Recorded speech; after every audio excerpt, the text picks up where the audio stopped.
And just like that, the first half of the year is done. Good morning, ako po si Atty. Trixie Cruz-Angeles, dating kalihim ng press ng Marcos administration. Magandang umaga. It's the first day of July, my birth month. Magandang umaga po ulit. Ako po ay si former Secretary Relly Fajardo from President Rodrigo Duterte III's administration. And we are the spokes.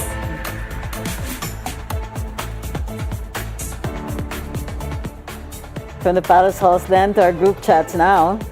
We'll give you perspectives from an insider's position standing behind the podium.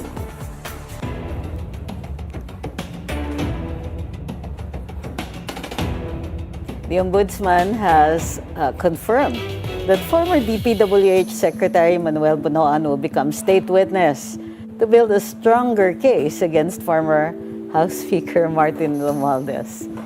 Noted by the spokes. Yeah, I'm just wondering, why now? What made what convinced him to finally be a state witness? Kasi we've been... No, I think that he would have wanted to be that from the start. Kasi, well, either you get a downgraded liability, you're charged with a lesser offense, or completely exonerated in exchange for your testimony. Now, normally, you're given that opportunity if you have information that nobody else has. So, ang tanong pala dapat is that why na, pero hindi sa kanya, but on the government side. Yun pala yung dapat. Bakit naisip nila na finally gawin siyang state witness? Yung sa akin kasi, Atty. Trixie, we've been talking about Martin Romualdez for quite a while now. And if it's really true that they are still building the case against Martin Romualdez, then how about the other congressmen, the other officials that are, that are allegedly involved in the flood control issue? And especially now, we've been experiencing this traffic sobrang traffic kahapon because of Senator Marcoleta's case, the plunder case. And I heard the briefing yesterday of Ombudsman saying na para to sa bayan, yung ginagawa natin is the interest of the Filipino people because they wanted to show the Filipino that there's accountability and there is transparency. And if it's so true, palagay ko mas interesado yung mga tao na makita na merong makukulong because of the flood control. Lalo na ngayon, bumabaha na naman dahil tag-ulan na naman, Atty. Trixie. And up to now, ang nakikita nating nakukulong or makukulong dahil grabe yung case kay Mike Defensor and then si Senator Jinggoy Estrada. So that makes you think na bakit yung mga critics ng government lang yung mga nakukulong for now. And ang bibilis. At ang bibilis ng case. So yung timing ba, you cannot help to question the timing as well because of the impeachment. Tama rin naman yung mga claim nila. Diba? And why do investigations seem to stop at Martin Romualdez? Exactly. Because after all, Secretary Bonoan answers to somebody. So the question now is, would there be also investigations beyond that of the named officials? Yeah, si Secretary Bonoan, this is Secretary of DPWH, an executive. This is an executive, department. Side, yes. Hindi ito sa Congress, di ba? And you're right, he answers directly to the President. Let's be true, di ba? So, hanggang saan kaya ang tutungo itong kaya Secretary Manuel Bonoan? And will this be the only case where he's going to be state witness? After all, this was also based on yung sinasabi ng mga undersecretaries. So the undersecretaries the liability doesn't stop with the undersecretaries, doesn't stop with the secretary either, or it shouldn't. At the end of the day, if it is selective justice, then for me, it's not as credible. So it has to be applied to everyone. Again, then next is the noted by the spokes, the Mandaluyong RTC ordered former actor and TV host Anjo Iliana to pay 3.5 million in damages to TVJ Productions. Panahon ko si Anjo Iliana, ikaw rin ba? Mga bagets tayo ba rin yung saan ba siya yung kasama nila, nila Joey Marquez? Yes, yeah, palibhasa lalaki. Palibhasa lalaki. Pero ang sad part dito, Atty. Trixie, is that si Anjo has been with Eat Bulaga for 2 decades. 21 years pala siya na talent ng Eat Bulaga. And I think where this case came, ang nag-start yata tong case na to because of a defamatory statements that I think he made. may live siya on Nag-live siya sa social media. TikTok, oo. The decision was written by presiding judge Gloria Monica S. Lopez of the RTC branch 279. She was formerly with the Metropolitan Trial Court. Now, it's very interesting, no, this case kasi this is not a case for libel. It is an injunctive. It's for preliminary injunction and a permanent injunction. So here, magaling yung judge because the complainant was TVJ Productions. So the hosts were granted damages insofar as their reputations affect TVJ Productions. So nakikita natin that this wasn't exactly a libel suit, which is criminal in nature. The damages were awarded in the amount of 3.5 million because this was a civil suit. So it's very interesting for lawyers to look at. TVJ filed the case against Iliana for the defamatory statements that he made online. So the decision, syempre, pwede pang i-appeal yan. Yeah. I think there's, ang maganda dito is that there should always be a balance between the freedom of speech, no? But at the same time, protecting also the reputation, rights, the reputation of an institution or any person, for that matter. Correct. Okay, so these are the headlines and noted by the spokes today. We'll have one of former President Rodrigo Duterte's trusted allies and legal counsels when the spokes return after this short break.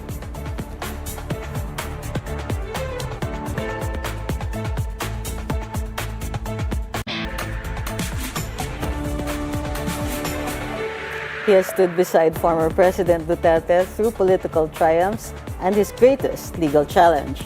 Joining us is one of the lawyers who was there when the former president was brought to The Hague last year, Attorney Martin Delgra. Delgra. Good morning, sir. Good Welcome morning to the po. spokes. Good morning, Lily, and, Pleasure to Trixie. meet you. Thank you for inviting me. Thank you for being here. I hear it's not that easy to get you on. Galing because pa I'm kayo based in ng Davao. Opo. I Yeah. rarely come to Manila for this. Wow, Yeah. we Thank you lucked so out, much. We appreciate that, no? Yeah, Mabuti thank you. po. Could you tell us, Attorney Martin, how did you become close to PRD? Were you classmates? Ay, hindi po. Talagang mas matanda yan siya. Alam mo, 82 years checking. old na siya ngayon. I may be senior, but I'm still not 65. So, malayo yung agwat namin. But you've Actually, always been the lawyer of, we heard that you've always been the lawyer of FPRRD. Among the lawyers, One of the lawyers of Mayor Rudy, he always wanted to be called Mayor Rudy. And even when he was Even when he was president, he would always want to be called Mayor. Oo. In his words, kinikilabutan siya pag tinatawag siyang presidente. Did say that. But going back to your question, actually, the first time I met him was shortly after he passed the bar. Ganun na rin You katagal. passed the bar, sir. You or because, him? Him. He passed the bar. I was still in high school then. And he joined the law office of my father, my late father. So that's when I met him. I was still in high school. Okay. When So he yung father already niyo po pala yung colleague niya. Opo. So, how did he know your father? Yeah. Actually, it was through Nanay Suling, the mother of Mayor Rudy. When Mayor Rudy passed the bar and Nanay Suling talked to my father if Rudy can join him, he said he's most welcome to join the law office. So that's how the relationship started. It was actually through my father. Nung mayor po ba siya, secretary, na-imagine Ano niyo lang po, ba? Martin lang po, or chat. Attorney Martin. Okay. O chairman, hindi ba? No, you were a chairman of the LTFRB during the Opo. time of Mayor Duterte, PRRD. Na-imagine niyo po ba na magiging presidente siya nung mayor pa lang siya? Hindi po. Never niyong napag-usapan? Pati siya rin po siguro, hindi niya ma-imagine. And I like to look at it this way. When he was mayor, and he has been mayor for a long time, I like to say that he has never lost an election. No? And that's for the record. 9 years as mayor, and you reach the maximum term of 9 years. He ran for Congress and came back as mayor for 9 years. And then after that, I ran for the presidency. So, siyempre, matagal ka na sa politika. And this is me, just my 10 cents worth. Siguro, tinitindo niya sa taas kung kaya niya. Pero from where he was, a city in Mindanao, and a political party that, that can only count a handful of members in Congress, both in the House and in the Senate, talagang imposible. Kahit na mangarap ka, imposible na yung pangarap mo mangyayari. Pero kung ganun po, ano sa tingin yung nag-convince sa kanya na may laban kaya pwede? If he never imagined it, or you among the closest? No? Ang tao po. Kasi nakikinig siya sa tao. And he's always been saying na, hindi ko kaya yan. Pero at the end, yung tao. And when I say yung paghahalubilo sa tao, I'm not talking about crowd. Okay. I'm even talking about individual encounters. I'd like to give you one particular encounter.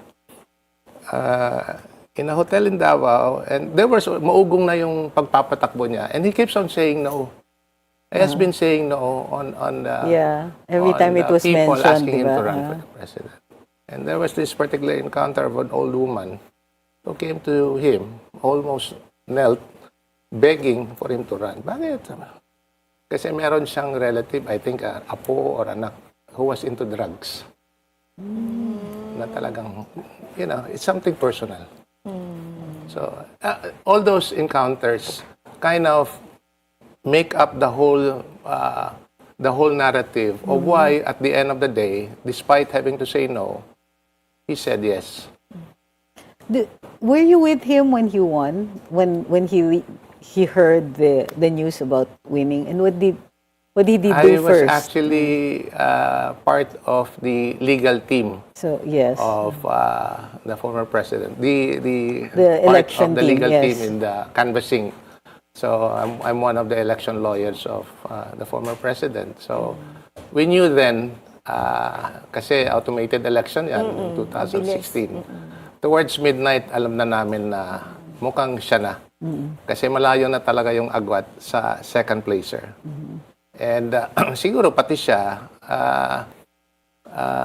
it dawned on him na siya na nga. Na early the next morning, and I think a few people have seen this, na pumunta siya sa puntod ng kanyang ina at sa kanyang ama at humihingi ng tulong. Ma, tabangi ko. Ma, tabangi ko. Mama, help me. Tulungan mo ako. So, ganun po yung emosyon na tumatakbo sa loob niya. During the several hours after the election was, the voting centers closed, canvassing began, and then towards late evening, mukhang nakikita na siya na nga. Siguro yung tumatakbo sa isip niya, totoo na to, no? And he seemed to be not as prepared, no? Na he will be the president, and that's why yung first thought niya is to ask for help, no? Medyo very uncertain yung mga And what was emotional significant yun, is he was asking from his parents who's no longer with him, pero still asking for guidance. Yeah. He mentioned that before, in relation to his father, that he felt that he was a disappointment to his father. Did he say this? Do you know the kwento behind this? I have not heard that that part of the kwento. Although alam naman din natin na matagal siya nagtapos sa high school. So I'm sure to any parents, it would be quite a disappointment na matagal nagtapos sa high school at, but nevertheless, nagtagumpay. Hindi para sa sarili, kundi para sa taong bayan. Para sa bayan. Kayo po is, you've been in the private sector, no? As a lawyer. Since I left government in 2022. Or even before I joined Mayor Rudy in 2016. I have been in the practice of law since I passed the bar in 1988 until 2016. Buti po na-convince kayo ni Mayor na maging LTFRB chairman. Medyo that totoo time, lang, talagang medyo complicated rin yung posisyon nyo na yun, di ba? First of all, I did not ask for that position or any position in government. I got that call. I can still recall 12:30, noon 12:30 of May 30, 2016. At sinabi si LTFRB, ako. Alam mo, at that time, with so much public expectation on his presidency, garnering the highest number of votes for president, you can do no less but accept the invitation, no? And take part in nation building at saka yung pagbabago na expected by a lot of people. Naging very strict po kayo when you were the chair of LTFRB sa mga colorum, di ba? Good that you mentioned that, really. I like to put that in context insofar as Mayor Rudy is concerned. The day after I got that call, and I'm sure a lot of people also got that call, we gathered in what we call Panakanyang, and there's a place there in Davao City where presidential events normally are held, or meetings. Even dates back to GMA. So at that time, I've been meeting. There was a lull in the meeting, and he sat beside me, and he said, "Bay, korap yang ahensya mo." Two C's, colorum at corruption.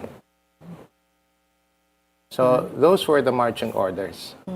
So talagang, so when I came into the LTFRB, and I did not realize what I was getting into, the kind of institution or the government agency that I was getting into, was among the most corrupt in government. So when I was asked by media early on, korap ba yung ahensya mo?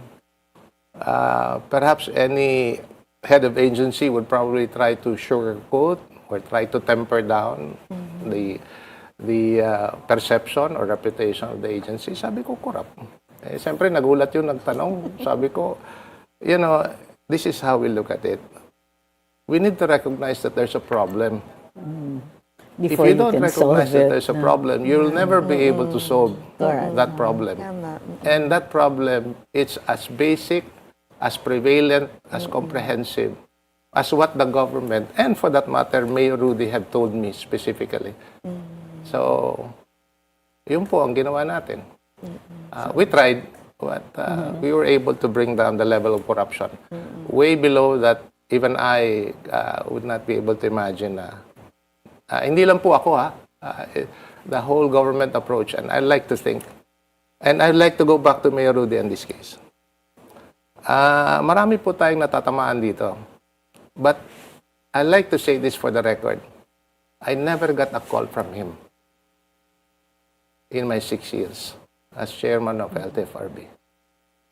Siguro mga kaibigan na talagang tumulong sa election, but I never got a call from him. He never asked you for anything to go slow or to skip this guy or whatever. Never been a padrino to anybody, no? Never. Conversely, Not through him or even Senator Bongo at the time when he was special assistant to the president. Hopefully, yung ginawa ninyo sa LTFRB na sustain until today. No comment na lang po tayo. Yan ang ating pero conversely, panalangin. hindi rin naman kayo napagalitan. Conversely, you never got a call Actually, hindi tayo asking for napapagalitan ni Mayor something. Duterte, pero napapagalitan tayo ng ating secretary. And he keeps on reminding na, Si Lolo LTFRB is Art. corrupt. Yeah, I know that, sir. And I'm trying hard to address corruption in the agency. Okay, so On March 11, no? Yikes. Attorney Trixie. Masakit Oo na nga, rin to. kaya So nga. you were with PRD in Bilyonaryo Air Base on March 11, 2025 when then you were there when he arrived from Hong Kong. Yes, I was there. How do you describe President Duterte's demeanor and as the events unfolded? I first met him when he was brought to Bilyonaryo Air Base. In fact, my first attempt to meet him was at the airport. together with, who were already there when I arrived, no? I was with Attorney Bobet Torion, but when I arrived at the end of the hallway, just before the tube going to the plane, andun na po si Senator Bongo, Philip Salvador, Bebot Bello, no? Sino po bang maalala ko? At saka yung tatlong doktor. Yeah, and I particularly asked the doctors, how come you're here, Doc? Hindi po kami pinapapasok because kailangan niya na ng doktor at that time. So anyway, I asked that we be allowed to get in. We were refused. And then eventually we heard that there were some commotions outside at the tarmac. And then we learned that he was being brought to Villamor. Kaya hinabol namin. Pero yung hinabol namin, nakapasok kami. Yung iba, hindi nakapasok. Yes. Kasi nga, You were they closely clamped it behind down. the van. Yes You're po. following behind the van. So people were saying na I was part of the entourage from Hong Kong. The reason why I was able to get into Villamor. No, I was waiting for him in Manila when they came. Is it when you realized that he was about to be brought to The Hague, and that what's going on in your mind? Actually, do you think there is something else that you could have done to prevent Yung report, that? opo, yung report na arrestuhin siya on the basis of the ICC warrant, andun na po, maugong na several days. In fact, I was advised that he was supposed to be brought in the afternoon, and this is kind of some of the behind-the-scenes story.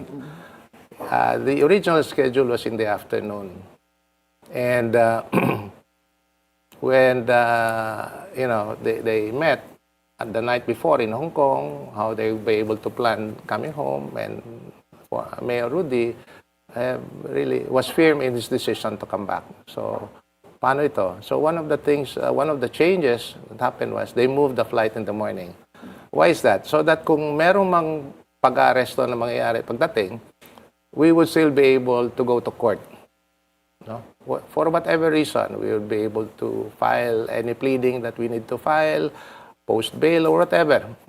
Yun yung nakikita namin na relevant period by which we would be able to move and prevent his arrest. And for that matter, wala pa yung pag-iisip na talagang on that day, ililipad siya sa Hague. Nalaman na lang po namin nung pumasok na kami sa Villamor, within the hour, we already knew na ito na yung plano nila na dadalhin na siya sa Hague from Villamor Air Base. There was no opportunity to ask those who were holding him for the chance to take him to the RTC and follow the rules on extradition? Precisely none. None. At all? Actually, that having been put on the table, hindi po obligasyon ni Mayor Rudy na pupunta sa korte. Obligasyon ng gobyerno Yes. na pupunta sa korte ng Pilipinas and to avail validate, yes. by obligation the domestic processes for a Filipino citizen to be arrested in his own country, even by virtue of a foreign warrant. Alam na natin yan sa mga abogado, kaya, and even the DOJ lawyers who were there, I kind of, asked and surprised. No? Among them, OIC Nicolas T., who was the OIC, kasi si then Secretary Boying Rimulya was out of the country. And even Prosecutor General Padolyon were there trying to justify that he can be arrested by virtue of a foreign warrant and be immediately brought to The Hague by virtue of that. Sir, mapunta tayo dun sa rally ngayon, di ba? Yung sinasabi ng mga critics na yung daw rally ngayon is primarily to protect Senator Marcoleta. What is your take on this? I think klaro naman yan sa panawagan ng mga membro ng ICC. But I like to look at it, I like to take a step back. ICC, I'm a Catholic. Yes. And born Catholic, raised Catholic, and I've served the church in Basilan when I started my practice, and I came back to Davao. I also counsel for the Archdiocese of Davao. But I like to look at the Iglesia ni Cristo as a conservative and very respected religious institution. Just like any church, magsasamba ka sa loob ng simbahan, no? And then you're being taught matters of faith and values. Pero siguro kung hindi mo na makikita yung pagsamba mo, yung pag-aaral mo, the values that you're being taught inside the church, hindi mo na makikita sa labas at naapektuhan ka personalmente, no? Sa lahat ng bagay, like the flood control, ninanakaw yung pera natin. Ay talagang hindi maiwasan na yung tao lalabas sa lansangan at ipapakita yung tunay ng damdamin. Yung mga frustrations nila. Not just the frustration, but really having to tell government that this is what should be done. And nakapagtataka, and I subscribe to the statement of the INC. Nakapagtataka, yung isa sa mga vocal senators who've been pushing for the investigation of the massive corruption in government is now the subject of an investigation. So, by the Office of the Ombudsman. So, yun lang talaga ang makikita mong, no matter how they try to justify it, hindi matatanggap ng taong bayan, lalong-lalo na sa mga membro ng Iglesia ni Cristo. There are reports that may mga tao nagagalit because of the rally, because it's an inconvenience, traffic sila, and you know, the usual. What do you think of these comments? I've been in rallies, and obviously there are inconveniences. Clearly. Especially those who don't get involved in the rally. But that's the reason why I'm saying, no, na talagang why would people go out and inconvenient themselves? Sila mismo yung mga realista. Kasi galit na, frustrated na, at humihingi ng tugon sa gobyerno. The very government that they have entrusted their lives, their vote, the time when they voted for this government to run the country, the way they expected the country should be run, and naiba na. So, yun po ang intindihin din ng mga taong na-inconvenient who were not involved in the rally. It's for the greater purpose. Yes. And if you look at it in terms of karapatan, there's always, even in our Constitution, it puts a higher premium on our constitutional right to free speech and assembly. Sir, as one of the 5 members of PRRD's local defense team, no, what is your strongest legal argument with the ICC? Jurisdiction. Yes, The but lack before of jurisdiction. Nasagot Kasi din, po no? Oo. Kasi dapat yun sasagutin mo muna elaborate on this later. after ng short break. But let's elaborate on that later. Okay, so we'll just take a pause for this short break.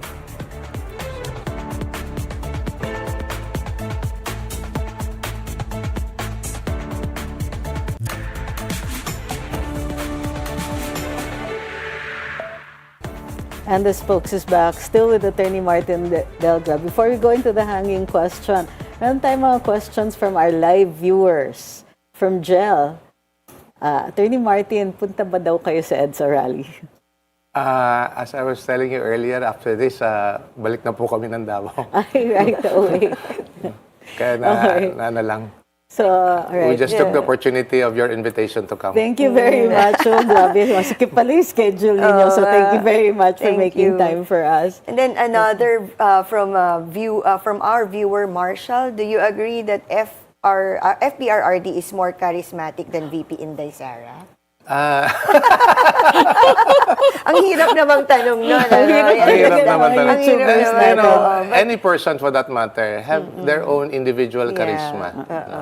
Iba naman yung ama, iba naman yung anak. And, you know, they live at different times, even if nagkaabot yung political careers ng ama at saka anak. Tama. May kanya-kanya silang identity at personality. Opo.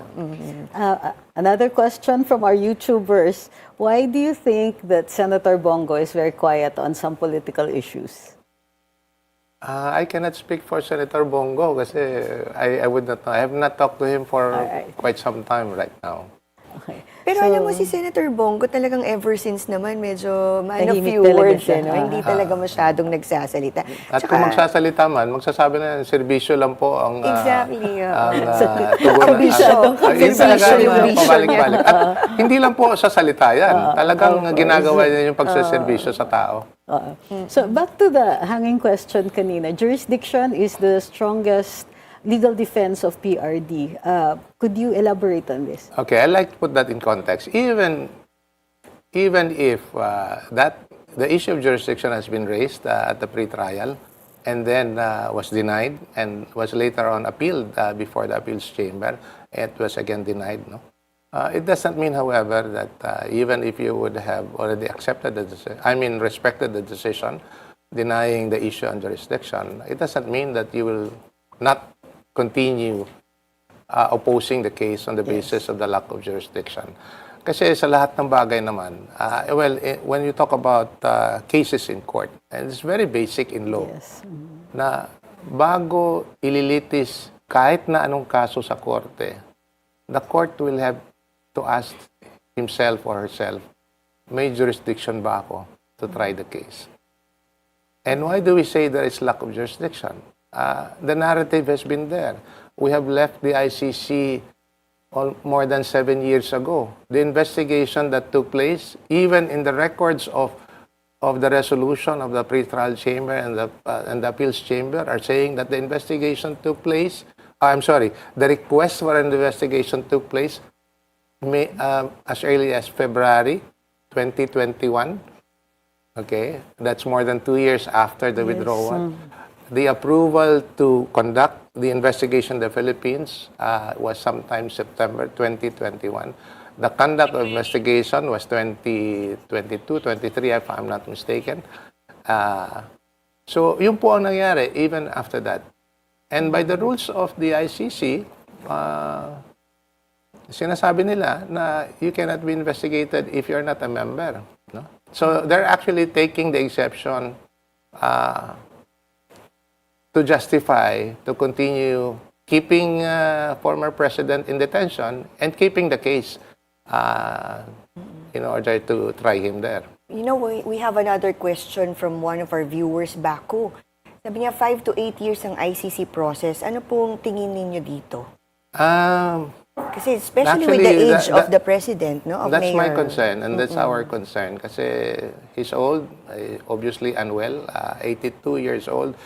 Alam natin, meron mga, an 82-year-old guy would certainly have certain physical conditions. But pati ako nagtatanong na more than 1 year na siya in detention. And he's still very much focused on the case. Nagtatanong pa rin pag may mga bisita. Nakakausap niyo po ba siya? Akala ko yung mga family members lang po yung pwede Wala niyang po, makausap. hindi. Wala kang mga, kayo po kahit na lawyer niya, hindi niya po kayo nakausap. Or how do you communicate with him po? We communicate through the lawyer or through the family member if there are concerns. No? Actually, early on, April, my first visit to The Hague was April last year, and before I left for The Hague, I was advised to make an application for a visit, and you are to make it online. And it's supposed to be, reviewed and decided on for a couple of days. Dumating na lang ako sa Hague, wala pang reply. And To so this I day? followed it up, only to be told, when I was already there, that there are only 2 categories of people who can visit him. The members of his defense team dun sa kaso niya, In The Hague. at saka yung members of the immediate family. Hindi local, no? Do you still harbor the hope that he will be able to regain his freedom? We are hopeful. I am hopeful. No? Kaya nga dun sa tanong ko kanina, what keeps him going? I would like to believe that he would like to see his trial through. Natatapusin niya ito.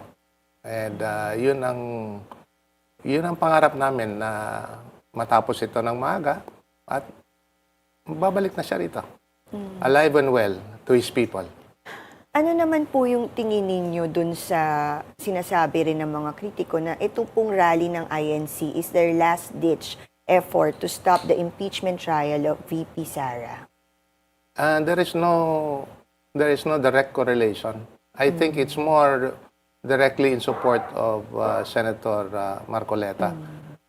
Dahil nga talaga nakikita nila na inaapi nila yung isang senador who's been very vocal and very strong in his criticism. Hindi lang criticism, yung ginagawa niya to push for a investigation on the flood control, the massive corruption that has been happening in government.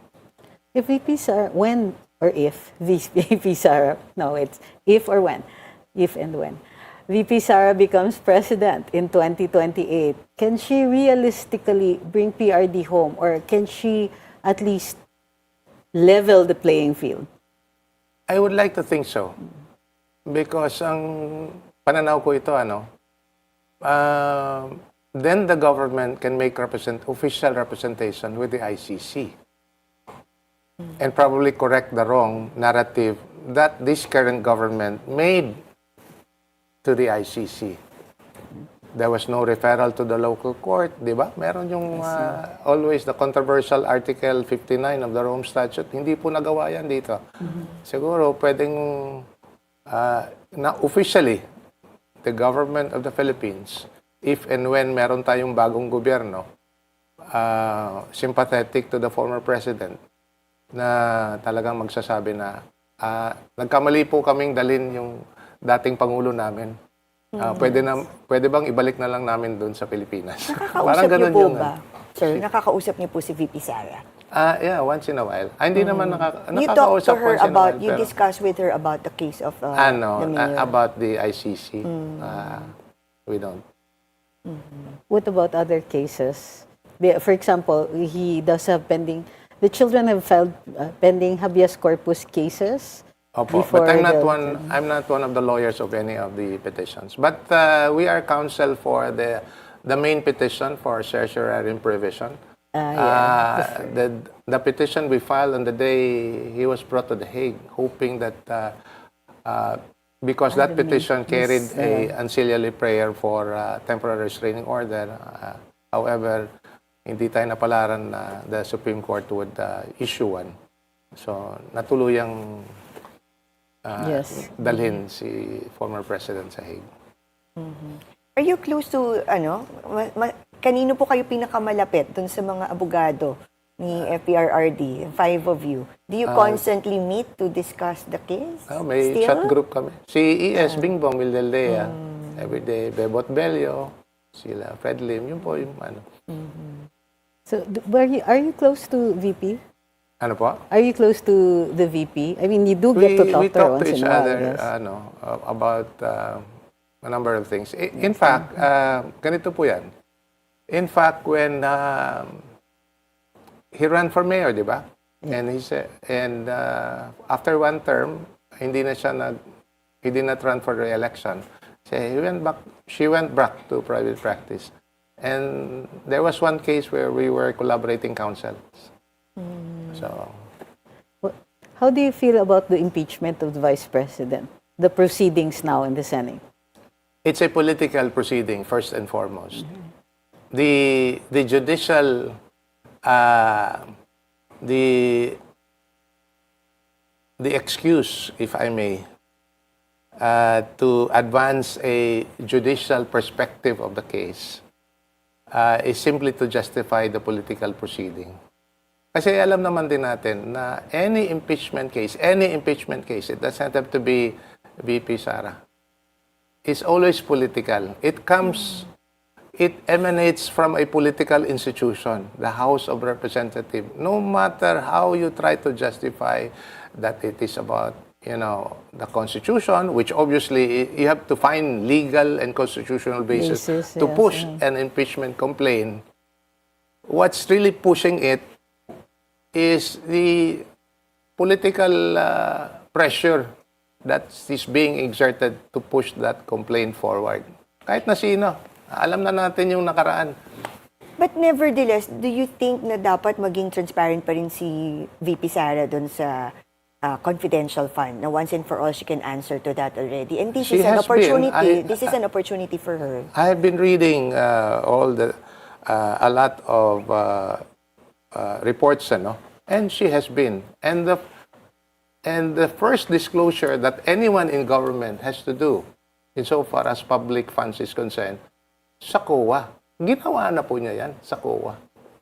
Several So times. if there's anyone who would question how she spent the confidential fund, or any government official in government for that matter, how they spent government funds, ang una nilang tatanungin, yung COA.